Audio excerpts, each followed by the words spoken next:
नमस्कार विद्यार्थी मित्रांनो, आजच्या लेक्चरमध्ये आपण 360 डिग्री इव्हॅल्युएशन 360 अंशीय मूल्यमापन म्हणजे काय हे बघणार आहोत. 360 अंशीय मूल्यमापन औद्योगिक आणि संघटनात्मक क्षेत्रामध्ये कार्यरत असलेल्या कामगारांच्या कार्यनिर्वर्तनाचे मूल्यमापन वेगवेगळ्या उद्देशाने केले जाते.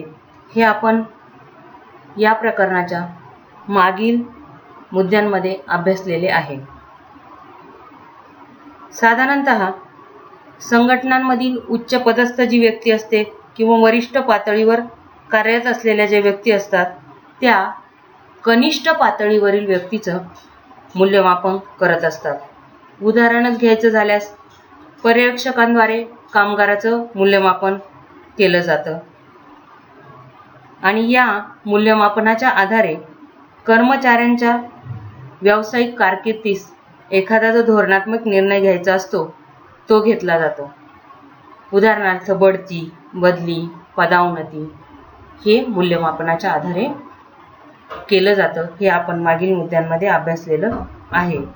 परंतु निर्वर्तन मूल्यमापनाच्या संदर्भात असा प्रश्न उभा राहतो की वरिष्ठ पदावरच्या व्यक्तीने जे मूल्यमापन केलेलं आहे ते पूर्णपणे बरोबर आहे का, त्याच्यावरच हे बढती बदलीचे निर्णय घ्यायचे का, असा प्रश्न उभा राहतो. आणि मग त्याच्यामधले प्रमाद किंवा चुका लक्षात घेता असं लक्षात येतं की एका व्यक्तीने केलेलं जे मूल्यमापन आहे ते वस्तुनिष्ठ, विश्वसनीय आणि पूर्वग्रहदूषित असेलच असं नाही, तर त्याची खात्री आपल्याला देता येणार नाही.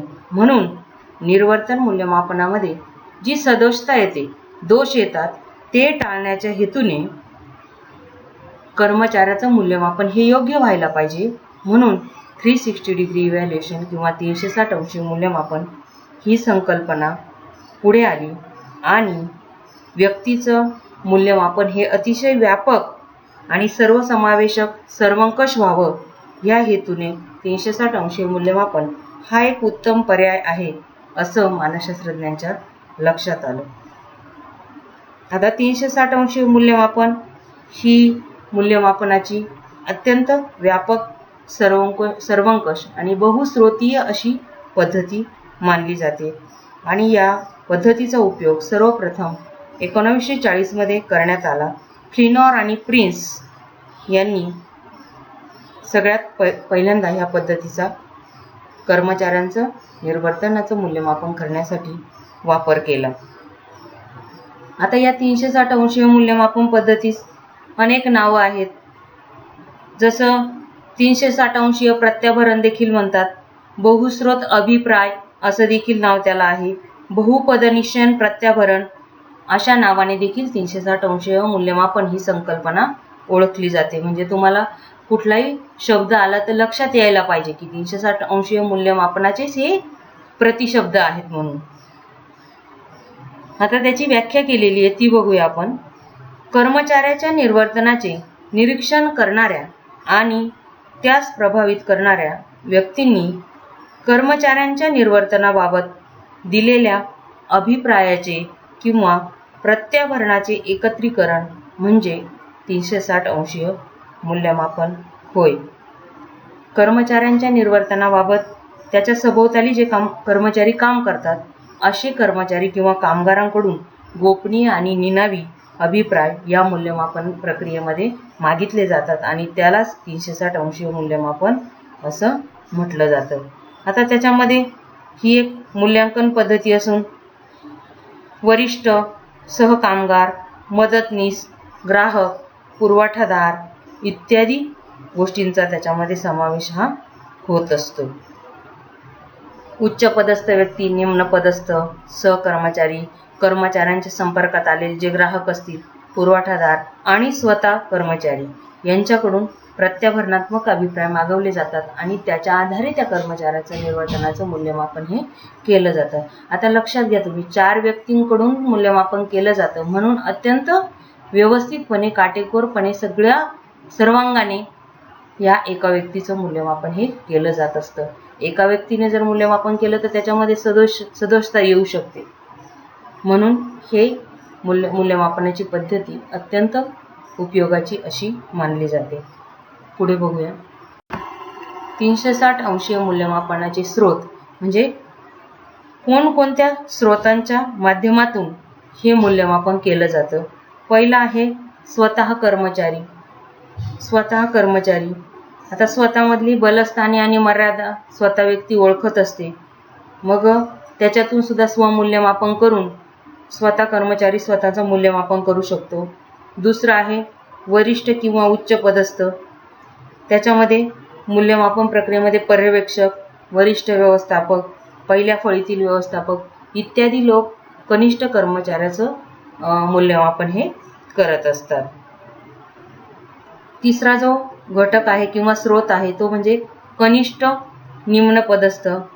म्हणजे कनिष्ठ स्तरावर कार्यरत असणारे जे कर्मचारी आहेत ते वरिष्ठ कर्मचाऱ्याच्या बाबतीत मूल्यमापन करत असतात.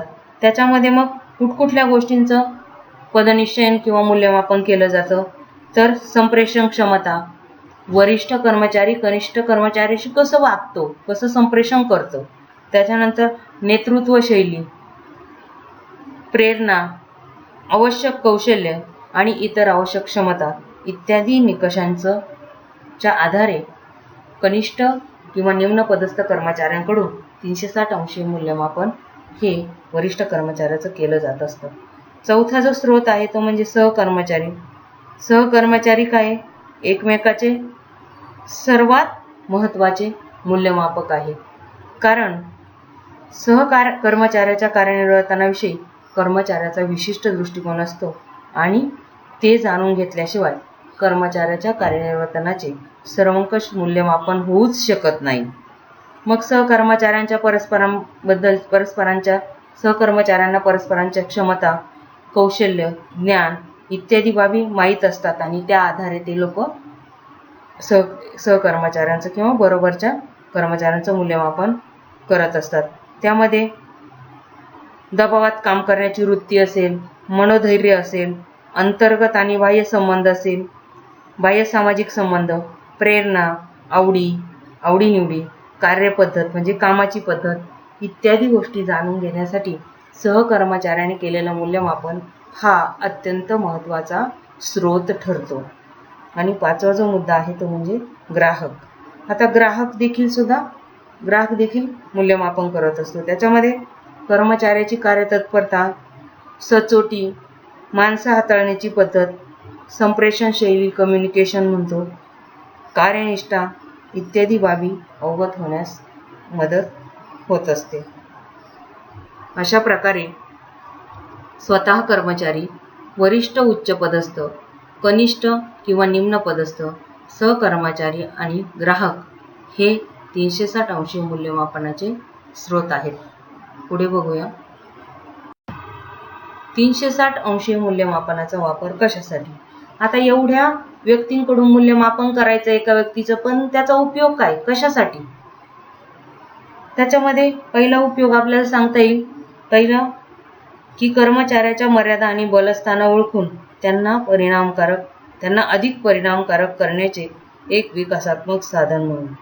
म्हणजे काही कर्मचाऱ्यांमध्ये बलस्थाने म्हणजे चांगल्या गोष्टी असतील, काहीमध्ये थोडे कमी गोष्टी असतील.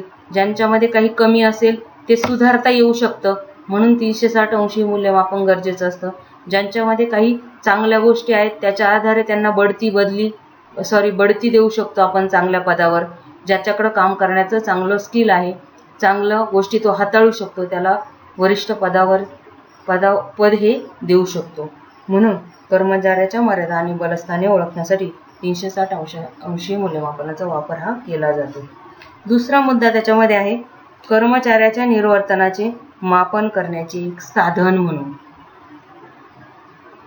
कर्मचाऱ्याच्या कार्यगरजा पूर्ण करण्यासाठी जे आवश्यक ज्ञान, कौशल्य, क्षमता असतात त्या एखाद्या कर्मचाऱ्याकडे किती प्रमाणात आहे हे आपण 360 अंशीय मूल्यमापनाच्या आधारे बघू शकतो. म्हणून मग कर्मचाऱ्याचे निर्वर्तनाचे मापन करण्याचे एक साधन म्हणून 360 अंशीय मूल्यमापनाचा उपयोग हा होतो. त्याच्यानंतर एखादं कौशल्य जर काही कर्मचाऱ्यांमध्ये नसेल तर त्याच्यासाठी प्रशिक्षण कार्यक्रमाची अंमलबजावणी करण्यासाठी देखील 360 अंशीय मूल्यमापनाचा उपयोग होतो. तसेच संघटनेच्या निर्वर्तनाची एकूण वार्षिक परिणामकारकतेची चिकित्सा करण्यासाठी देखील या साधनाचा उपयोग हा होत असतो.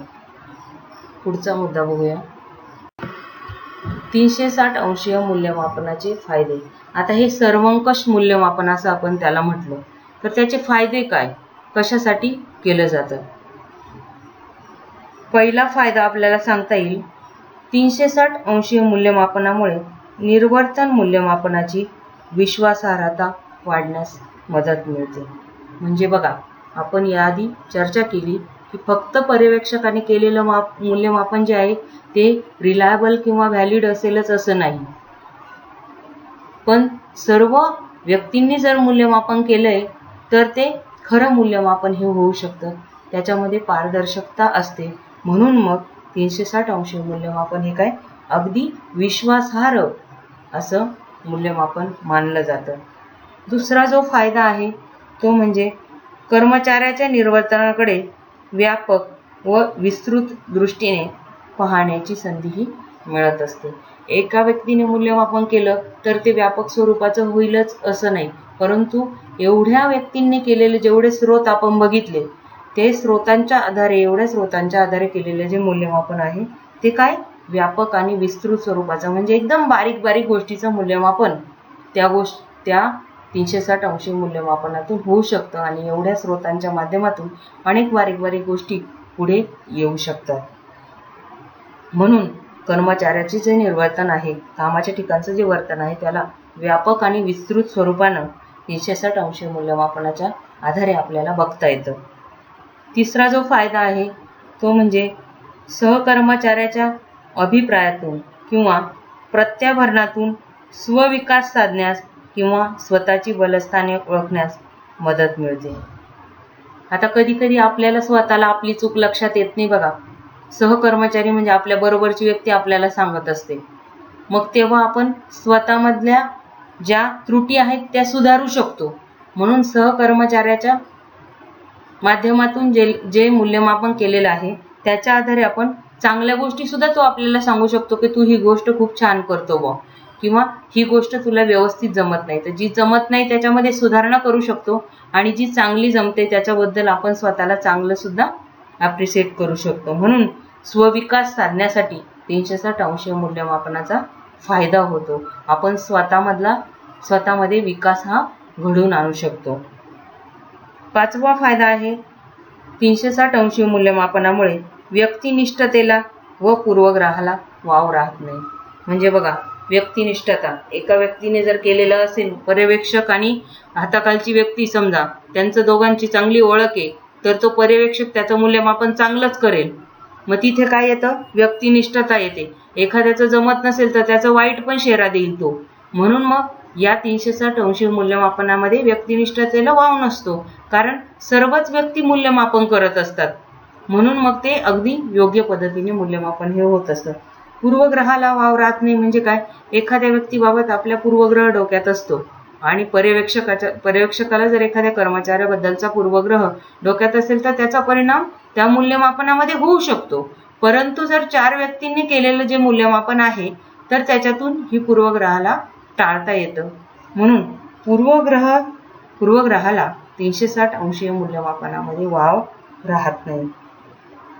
थोडक्यात 360 अंशीय मूल्यमापनामध्ये कर्मचाऱ्याला 360 अंशीय कोनाच्या केंद्रस्थानी ठेवलं जातं आणि मग वर्तुळाचे जे अविभाज्य घटक आहे त्या वेगवेगळ्या स्तरावरील कर्मचाऱ्यांकडून केंद्रस्थानी असलेल्या कर्मचाऱ्याच्या निर्वर्तनाबाबत अभिप्राय मागितले जातात आणि या अभिप्रायांचं एकत्रीकरण करून संबंधित कर्मचाऱ्याच्या निर्वर्तनाचे सर्वंकष मूल्यमापन हे 360 अंशीय मूल्यमापनाच्या आधारे केलं जातं.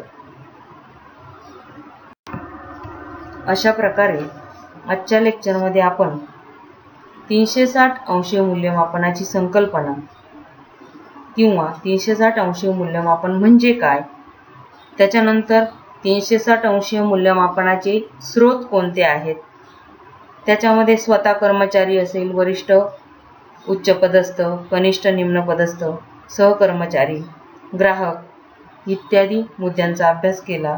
त्यानंतर 360 अंशीय मूल्यमापनाचा वापर कशासाठी आणि 360 अंशीय मूल्यमापनाचे फायदे कोणकोणते आहेत हे बघितलेलं आहे. पुढच्या लेक्चरला आपण प्रकरण 4 कार्यप्रेरणा हे बघणार आहोत. थँक्यू.